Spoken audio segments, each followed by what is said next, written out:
नमस्कार, विशिता मेजवानीमध्ये स्वागत आहे।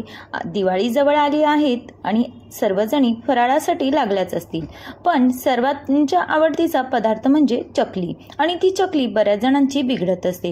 काही वेळेस मऊ पडते तर काही वेळेस खूपच तेलकट होते आणि काही वेळेस खूपच कडक होऊन जाते। तर अशा वेळेस अगदी अचूक भाजणी कशी बनवायची आणि कुरकुरीत अशी चकली कशी बनवायची ते आज मी तुमच्यासोबत शेअर करणार आहे। अशा प्रकारे जर तुम्ही भाजणी बनवली तर तुमची चकली चुकणारही नाही, अगदी परफेक्ट अशी कुरकुरीत खमंग अशी चकली तयार होईल। तेलही यामध्ये जास्त जिरणार नाही। यामध्ये एक पदार्थ मी असा वापरला आहे की यामुळे चकली ही बिलकुलच बिघडत नाही। रेसिपी अगदी सोपी आहे करायला, त्यामुळे एक लाईक जरूर करा आणि रेसिपी आवडल्यास चॅनलला सबस्क्राईब जरूर करा। या ठिकाणी आपल्याला चकलीची भाजणी करून घ्यायची आहे। त्यासाठी आपल्याला तांदूळ घ्यायचा आहे। तांदूळ हा आपण स्वच्छ धुवून कपड्यावर हवेखाली सुकवून घेऊ शकतो किंवा कपड्याने पुसून घेऊ शकतो। तांदूळ हा चिकट वापरायचा नाहीये। शक्यतो इंद्रायणी तांदूळ न वापरता बाकी कुठलाही तुम्ही तांदूळ या ठिकाणी वापरू शकता। एक सिक्रेट पदार्थ म्हणजेच फुटाण्याची डाळ। या ठिकाणी तुम्ही फुटाण्याची डाळ घ्यायची आहेत। फुटाणे असले तरीही चालेल, त्यावरील साल हे काढून टाकायचे आहे आणि ती फुटाण्याची डाळ करून घ्यायची आहे।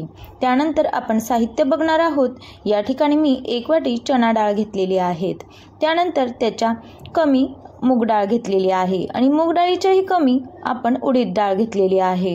उडीद डाळीच्याही कमी आपण मोजून पोहे खायचे 4 चमचे साबुदाणा घेतलेला आहे। साबुदाणा हा आपल्याला कमीच वापरायचा आहे आणि पोहेही अगदी कमी घेतलेले आहे, पण ते पातळ असल्याने जास्त दिसत आहे। 50 ग्रॅम पोहे आपण या ठिकाणी वापरले आहेत।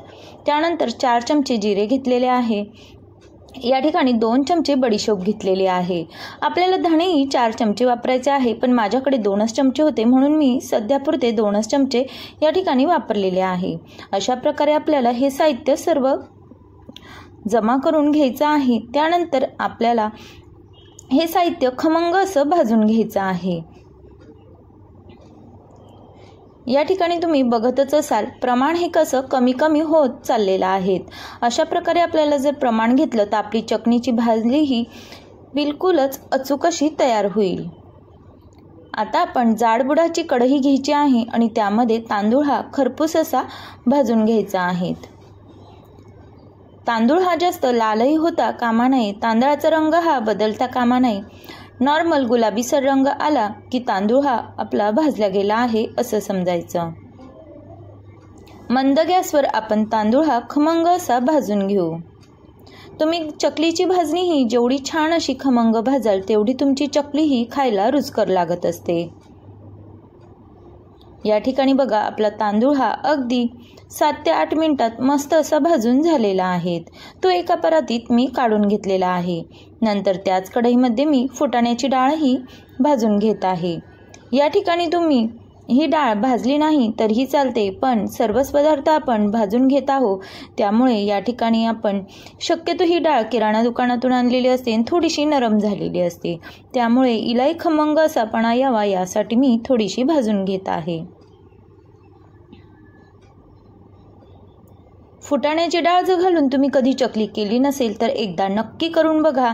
अगदी होटाने चावता येईल अशी ही चकली तयार होते आणि ह्या फुटाण्याच्या डाळीची चकली बिलकुलही बिघडत नाही आणि खायला तर नंबर 1 लागते।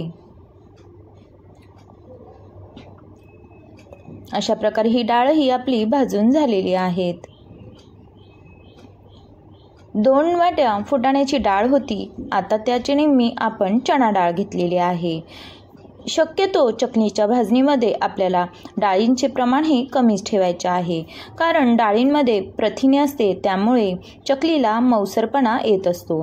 त्यामुळे शक्य तितके आपण डाळीचे प्रमाण हे कमी घेतले तर चकली ही रुचकर होते। जर तुम्हाला जास्त प्रमाणात चकली बनवायची असेल आणि डाळीही घालायची असेल तर तुम्ही या ठिकाणी तांदूळ आणि फुटाण्याच्या डाळीचे प्रमाण वाढवू शकता आणि बाकीच्या डाळींचे प्रमाण हे कमी ठेवू शकता। चणा डाळ आपल्याला खरपूस अशी भाजायची आहे।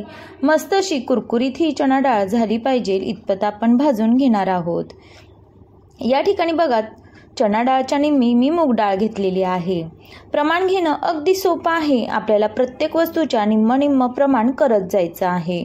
त्यामुळे आपली भाजणी ही बिलकुलही चुकणार नाही.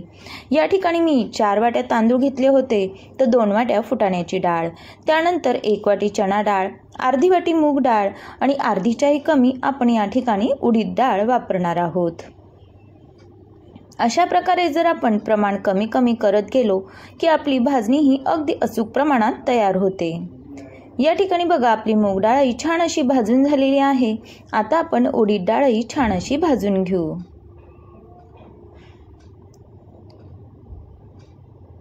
या ठिकाणी डाळी ह्या अगदी पटकन भाजल्या जातात, त्यामुळे जास्त काळपट ही डाळ ही करू नका.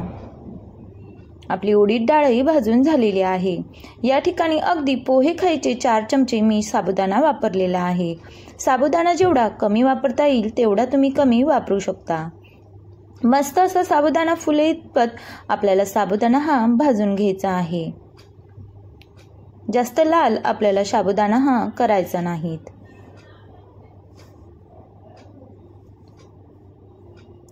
छान असा साबुदाणा आपला फुलला आहे, तोही आता आपण काढून घेऊ.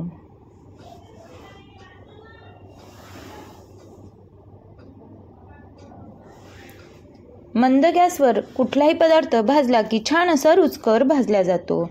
त्यानंतर पोहेही आपले मऊ झालेले असतात, तर ते असे कुरकुरीत व्हावा यासाठी आपल्याला पोहेही भाजून घ्यायचे आहेत.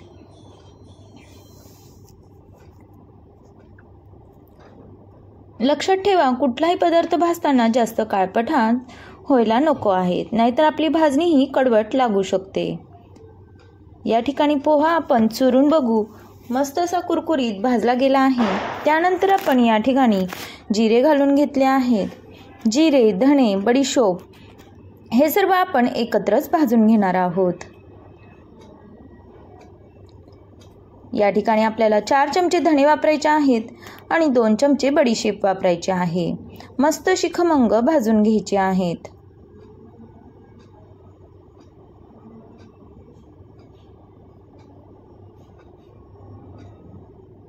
अशा प्रकारे जर तुम्ही भाजणी केली तर तुमची भाजणी ही खूपच टेस्टी तयार होते आणि त्यामुळे चकली ही खूप खमंग लागते. आपल्याला बाजारातून आणलेल्या चकल्या ह्या खूपच आवडत असतात, पण तशीच चकली जर तुम्हाला घरी बनवायची असेल तर तुम्ही अशा प्रमाणात भाजणी नक्कीच बनवून बघा. तुमची चकली नक्कीच स्वादिष्ट, खुरखुरीत आणि खमंग अशी तयार होईल आणि तुमची चकली ही जास्त तेलही पिणार नाही आणि बिघडणारही नाही. अशा प्रकारे जर तुम्ही भाजणी करून ठेवली, कधी तुम्हाला चकली खावीशी वाटली तर तुम्ही ही चकली बनवू शकता. जास्त वेळही लागणार नाही. तसेच ही भाजणी तुम्ही थालीपीठसाठीही वापरू शकता. रेसिपी अगदी सोपी आहे. तुम्हाला जर आवडली असेल तर एक लाईक जरूर करा आणि चॅनलला सबस्क्राईब करा. फ्रेंड सर्कलमध्येही शेअर करा. तुम्हाला या भाजणीपासून चकली कशी तयार झाली आहे हे बघायचं असेल तर चॅनलला सबस्क्राईब करून ठेवा. मी लवकरच चकलीचाही व्हिडिओ अपलोड करणार आहेत. त्यामुळे तुम्हाला भाजणीपासून चकली किती छान अशी तयार होते, खमंग, खुसखुशीत, चवीलाही नंबर 1 लागणारी चकली ही बघायची असेल तर चॅनलला सबस्क्राईब करा आणि कमेंट्स करायला विसरू नका.